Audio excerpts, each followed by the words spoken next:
Okay guys, మీ person నుంచి ఏం love messages వచ్చాయో చూద్దాం గైస్. ఇది no contact reading and love reading.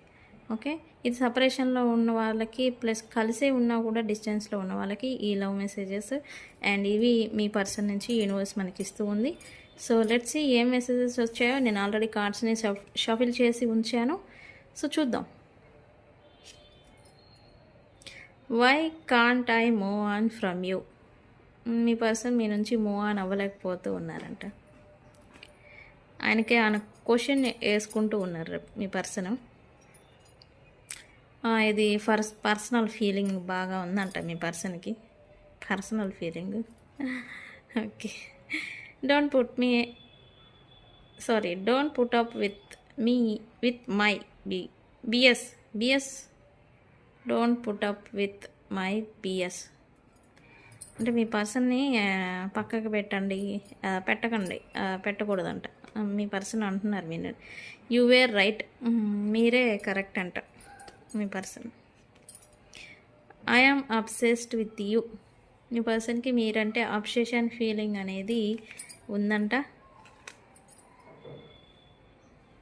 మీ పర్సన్తో మీకు ఇన్బ్యాలెన్స్ సిచ్యువేషన్ నడిచేదానికి కారణం తన చైల్డ్హుడ్ ట్రామాస్, తన పాస్ట్లో జరిగిన ఇన్సిడెంట్స్ కారణం. చైల్డ్హుడ్ డ్రామాస్ వల్ల మీ పర్సన్ మిమ్మల్ని ఇన్బ్యాలెన్స్డ్గా ఉంచుతున్నారు, ఆయన కూడా ఉంటున్నారని చూపిస్తుంది.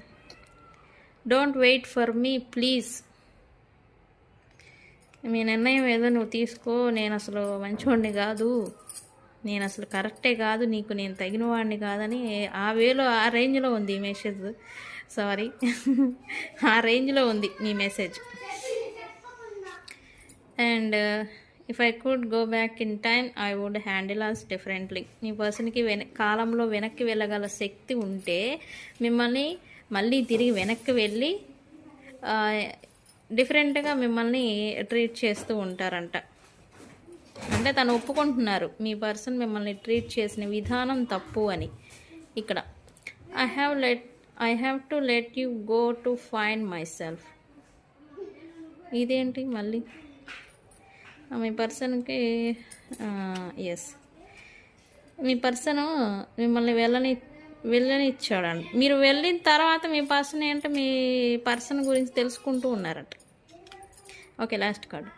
I can't promise you anything.